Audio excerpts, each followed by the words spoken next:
ओम शांति। आज प्यारे मीठे बाबा की मुरली मंथन की डेट है 21 जून 2023। आज अंतर्राष्ट्रीय योग दिवस है। आज के दिन पूरी दुनिया में योग दिवस के रूप में मनाया जा रहा है, ताकि योग से ही हम अपनी मानसिक शक्ति को बढ़ा सकते हैं और योगा से हम शारीरिक शक्ति को बढ़ा सकते हैं। तो शारीरिक शक्ति के योगा को सभी ने तवज्जो दी और उस पर ध्यान आकृष्ट किया, लेकिन मन का योग जो सिर्फ परमात्मा सिखा सकते हैं, ये हमारी संस्था में सिखाया जाता है कि किस तरह से हम अपने मन बुद्धि को एकाग्र करके भगवान से योग लगा सकते हैं। तो चलिए, बाबा ने आज हमें क्या बोला। बाबा कहते हैं, मीठे बच्चे, तुम ज्ञान सागर बाबा के पास आते हो सम्मुख मिलन मनाने, बादल भरने। तुम यहाँ कोई तीरथ करने व पहाड़ी की हवा खाने नहीं आते हो। क्या कहा बाबा ने? तुम ज्ञान सागर बाबा के पास आते हो सम्मुख मिलन मनाने। मधुबन जो हम बच्चे जाते हैं बाबा से मिलने, तो सम्मुख मिलन मनाने, बादल भरने, तीरथ करने, पहाड़ी की हवा खाने सिर्फ नहीं आते हैं। हम भगवान से मिलने जाते हैं, उनसे सुनने जाते हैं, ताकि फिर बादल भरकर फिर बरसे जाके बरसे ज्ञान बारिश करें, और ऐसी ज्ञान बारिश करें ना कि हमारा जीवन सभी के लिए एक आदर्श बन जाए। जैसे कि एक पिता को देखकर बच्चे ने जो सीखा, एक कथा हमें बहुत अच्छी रीति समझाएगी कि किस तरह से हमें अपना जीवन जीना है। एक व्यक्ति अपना अनुभव बता रहा था कि इस साल मेरा 7 वर्षीय बेटा दूसरी कक्षा में प्रवेश ले लिया। क्लास में हमेशा से अव्वल आता रहा है। पिछले दिनों तनख्वाह मिली तो मैंने उसके लिए नई स्कूल ड्रेस और जूते दिलवाने के लिए बाजार ले गया। बेटे ने जूते लेने से इनकार कर दिया। कहा, पुराने जूतों की बस थोड़ी सी मरम्मत की जरूरत है पापा, इस साल भी वो काम दे जाएगा। अपने जूतों के बजाय उसने मुझे अपने दादा की कमजोर हो चुकी नजर के लिए नया चश्मा बनाने को कहा। मैंने सोचा, बेटा अपने मतलब उस व्यक्ति ने सोचा कि बेटा अपने दादा से बहुत प्यार करता है, इसीलिए जूतों के बजाय चश्मे की ज्यादा जरूरी समझा उसने। खैर, मैंने कुछ कहा नहीं। हाँ, उसे लेकर ड्रेस की दुकान में गया। दुकानदार ने बेटे के साइज की सफेद शर्ट निकाली। डालकर देखने पर शर्ट एकदम फिट थी। फिर भी बेटे ने थोड़ी लंबी शर्ट दिलाने को कहा। मैंने बेटे से पूछा, बेटा ये शर्ट तुम्हें बिल्कुल सही है, फिर तुम लंबी क्यों ले रहे हो? बेटे ने कहा, पिताजी मुझे तो शर्ट निक्कर के अंदर ही डालनी होती है, खोसा जाता ना, इसलिए थोड़ी लंबी भी होगी तो कोई फर्क नहीं पड़ेगा और ये शर्ट अगले साल भी काम आ जाएगी। पिछली वाली शर्ट भी अभी नई जैसी ही पड़ी है, लेकिन छोटी होने के कारण मैं उसे पहन नहीं पा रहा हूँ। अब मैं क्या बोलता, मैं उसकी बात सुनकर खामोश रहा। घर जाते वक्त मैंने बेटे से पूछा, तुम्हें ये सब कौन सिखाता है बेटा? बेटे ने कहा, पिताजी मैं अक्सर देखता था कि कभी माँ अपनी साड़ी छोड़कर तो कभी आप अपने जूते और जरूरत की चीजें छोड़कर हमारे लिए किताबें और कपड़े का इंतजाम करते हो। और गली मोहल्ले में सब लोग कहते हैं कि आप बहुत ईमानदार हो।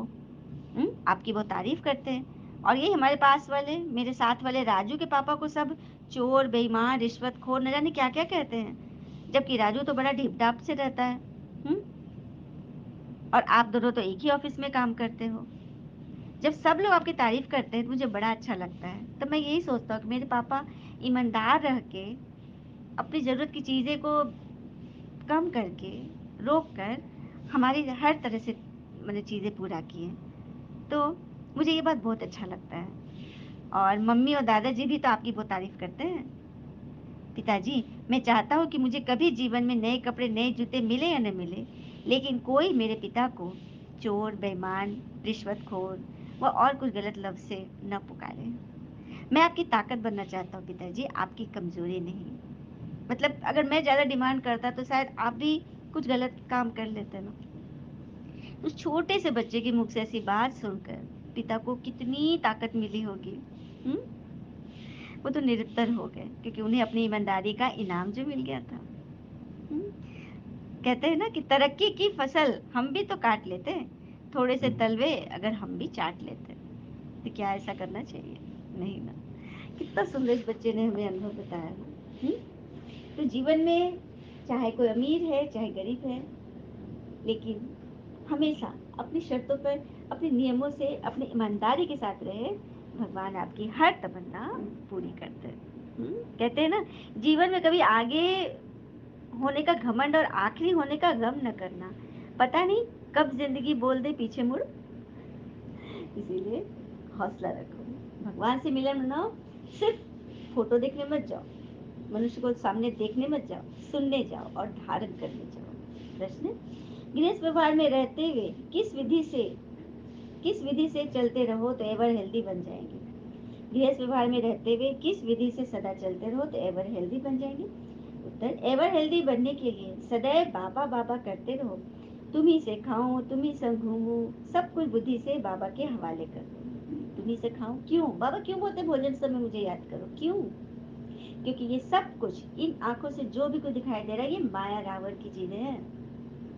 आज अन्न कैसे उपजा रहा है, कहाँ से किस हाथों से बेचा जा रहा है, कौन ले रहा है, कौन खरीद रहा है, क्या हो रहा है, चारों तरफ तो नेगेटिविटी।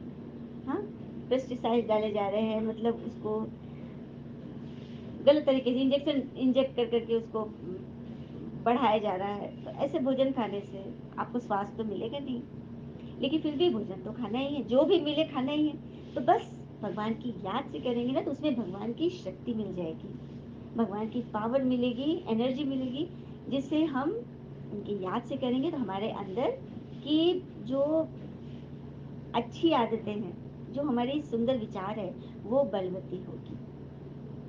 सुना? इसलिए बाबा कहते हैं मेरे साथ खाओ, मेरे संग घूमो, जो भी करो मेरे साथ, सब कुछ बुद्धि अपने आप में मेरे हवाले कर दो। ऐसा समझ कर चलो कि हम शिव बाबा की परवरिश के अंदर पल रहे हैं, उनकी छतरी के नीचे है। किसी भी चीज की तुम्हें व्यर्थ में नहीं जाना है, अर्पण करके उनके हुक्म से खाओ तो सब पवित्र हो जाएगा और तुम एवर हेल्दी बन जाएंगे। भगवान को सौंप दिए, सब कुछ दे दिया बाबा को, तो निश्चिंत होकर उनके गोद में बैठकर खाओ पियो मौज करो तो एवर हेल्दी बन जाएंगे। गीत है, दूर देश का रहने वाला आया देश पर आए, ओम शांति। तो दूर देश के रहने वाले पास बच्चियां मिलने आती है। बच्चियां कोई तीर्थ पर नहीं आती है, वो पहाड़ों पर हवा खाने नहीं आती है। दूर देश के रहने वाले के पास कौन मिलने आते हैं? बच्चे मिलने आते हैं। ब्रह्मा कुमार कुमारी माउंट आबू जाके भगवान से मिलने आते हैं ना, तो पहाड़ों पर से हवा खाने नहीं, भगवान से मिलन मनाने आते हैं, उनसे सीखने आते हैं और बादल भरकर फिर बरसने के लिए। इसीलिए बाबा कहते सेवा करो। माता पिता सामने बैठे हो, जिसे स्वर्ग के सुख मिलने हैं, परंतु उनकी मत पर चलने से ही। इसलिए तो श्रीमद का गायन है, भगवानुवाच श्रीमद गाई हुई है। भगवानुवाच अर्थात भगवान के वचन। कहते हैं ना, महान बनने का कोई विद्यालय नहीं होता, कर्म वाणी और विचार ही व्यक्ति को महान बनाते हैं। इसलिए नकारात्मक लोगों से सदैव दूर रहिए, क्योंकि उन्हें समाधान में भी समस्याएं नजर आती है। कुछ लोग मिलते हैं ना जो समाधान में भी समस्या ही उनको दिखता है, हर एक पॉजिटिव से वो नेगेटिव ढूंढ लेते हैं। कितनी बड़ी कलाकारी है ना। तो ऐसे लोगों से बच के रहो, संभल कर रहो, है ना। फिर बाबा ने बोला,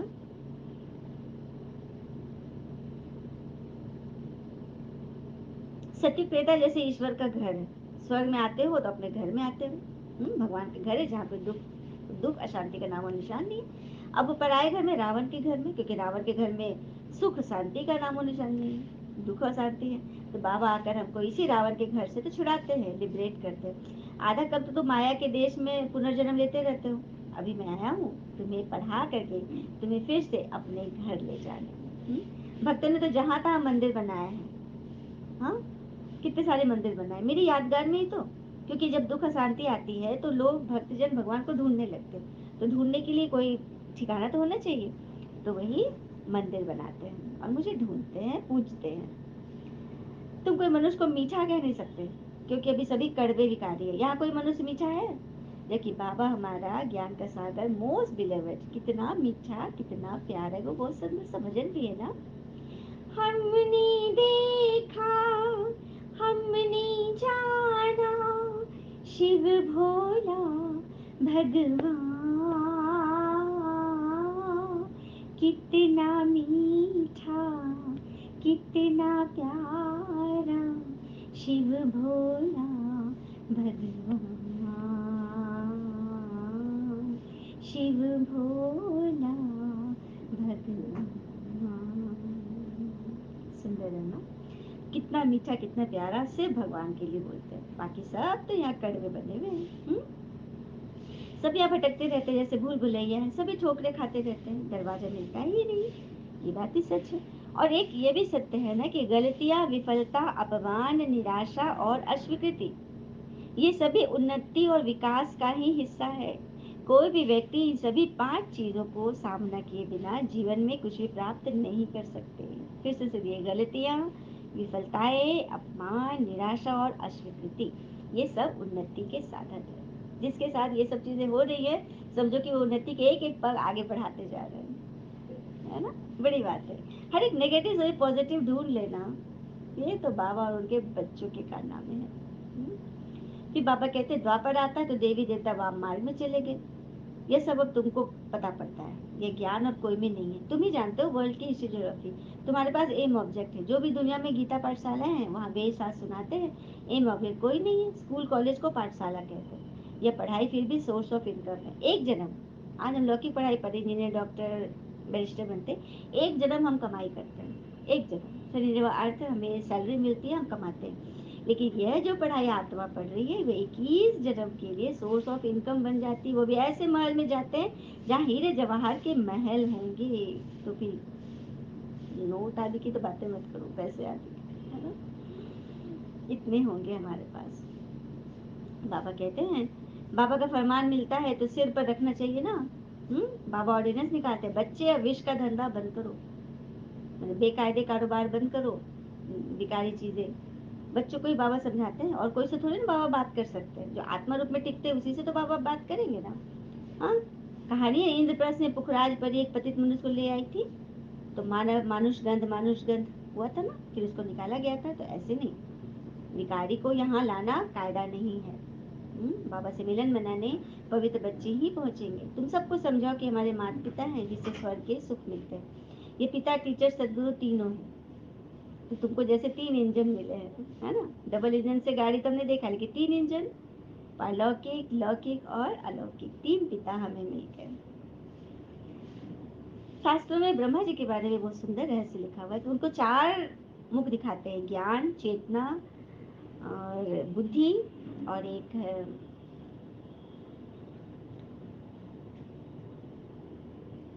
ज्ञान, चेतना, बुद्धि, और एक सुसंस्कृति, ऐसे कुछ है। लेकिन कुछ एक बात से उनको 5वां मुख हो गया था। तो 5वां मुख अहंकार का हो गया, और अहंकार जब आया तो ये चारों चीज, सबसे पहले अहंकार ना ज्ञान को लुप्त कर देता है। उसके बाद फिर अपनी चेतना चली जाती, सब कुछ विलुप्त हो जाता है, फिर अहंकार ही रहता है। तो शिव जी ने ये देखा तो अपने त्रिशूल से उस अहंकार रूपी सर को हटा दिया। तब फिर ब्रह्मा जी चेतना में आए, और अहंकार की वजह से उनमें इतना क्रोध आ गया था, अहंकार आ गया कि मैं ही सर्वश्रेष्ठ हूँ, मैं ही परम पिता हूँ, ऐसे करके बोल रहे हैं। इसी वजह से शिव जी ने उन्हें श्राप दिया कि तुम्हारी पूजा, तुम विकार में चले गए, तुम्हारी खंडन हो गई, इसलिए तुम्हारी पूजा सिर्फ एक ही जगह होगी, इसलिए ब्रह्मा की पूजा नहीं होती। तो ये रहस्य शास्त्रों में बताया गया है। तो शिव ने ही अहंकार को मिटाने के लिए तो शिव को नीचे आना पड़ा है ना। तो हम बच्चों में जब अहंकार हो जाता है तो भगवान हमारे उस अहंकार रूपी सर को नष्ट करने के लिए आते हैं, और उसके लिए बाबा एक माध्यम चुनते हैं, पढ़ाने का। और पढ़ा कर ही वो हमारे अहंकार को मिट्टी में मिटा मेट कर रहे हैं। अच्छा, मीठे मीठे बच्चों प्रति भगवान की नमस्ते। हम बच्चों की भी प्यारे बाबा को नमस्ते। धारणा के लिए मुख्य सार, पहली पॉइंट, ऊंची मंजिल में जाने के लिए पिता, टीचर, गुरु के रूप में हमें 3 इंजन मिले हैं। सदा इसी स्मृति में आगे बढ़ते जाना है। ऊंची मंजिल पर जाने के लिए पिता, टीचर, गुरु के रूप में हमें 3 इंजन मिले हैं। सदा इसी स्मृति में आगे बढ़ना है। दूसरी पर, बुद्धि से सब कुछ पिता हवाले कर उनकी परवरिश के नीचे पलना है। बहुत मीठा पावन बनना है, पतित पने का कड़वापन निकाल देना है। बुद्धि से सब कुछ पिता हवाले कर उनकी परवरिश के नीचे पलना है, क्योंकि भगवान आ गए और हमें छोटे बच्चे, तो हम अपनी मर्जी से कैसे चल सकते रावण राज्य में। तो भगवान हमें चलाने आ गए, पढ़ा रहे हैं, पाल रहे हैं, समझा रहे हैं। बाबा तो कहते हैं सोचना भी मुझे सौंप दो, सोचने का हमें मुझे सौंप दो, मैं तुम्हें मीठा पावन बनाता हूँ। पतित पने का सारा कड़वापन तुमको निकाल देना है। वरदान है, अनुभवों की संपन्नता द्वारा सदा उमंग उत्साह में रहने वाले मास्टर ऑल माइटी अथॉरिटी भव। अनुभवों की संपन्नता द्वारा सदा उमंग उत्साह में रहने वाले मास्टर ऑल माइटी अथॉरिटी भव। अनुभव बड़े से बड़ी अथॉरिटी, हर गुण, हर शक्ति, हर ज्ञान के पॉइंट के अनुभवों में संपन्न बनो, तो चेहरे पर सदा उमंग उत्साह, उल्लास की चमक दिखाई देगी। उमंग उत्साह की चमक सभी चाहते हैं, लेकिन उसके लिए क्या करना है? हर गुण, हर शक्ति, हर ज्ञान के पॉइंट के अनुभवी बनो। अब सुनने सुनाने के साथ साथ अनुभवी मूर्त बनकर विशेष पाठ बनो। सुनना सुनाना तो बहुत हुआ, अब क्या करना है? अनुभव बांटो, अनुभव बनो, योग के अनुभव का प्रयोग करो, योग का प्रयोग करके अनुभवी बनो। अनुभव के अथॉरिटी वाले स्वयं को सदा भरपूर आत्मा अनुभव करेंगे। जैसे बीज भरपूर होता है, ऐसे ज्ञान गुण शक्तियाँ सब में भरपूर होने के कारण मास्टर ऑलमाइटी अथॉरिटी बन जाते हैं।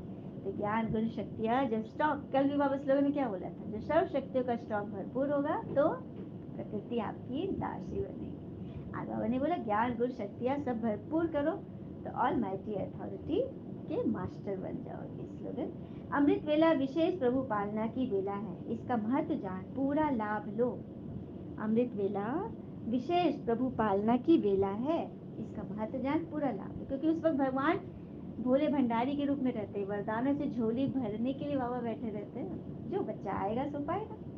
तो अमृत वेला विशेष प्रभु पालना की वेला है, इसका महत्व जान पूरा लाभ ले लो। अच्छा, ओम शांति। शुक्र बच्चे बाबा, वो बाबा के प्यारे प्यारे बच्चे, आप सबका जीवन सदैव शुभ हो। ओम शांति।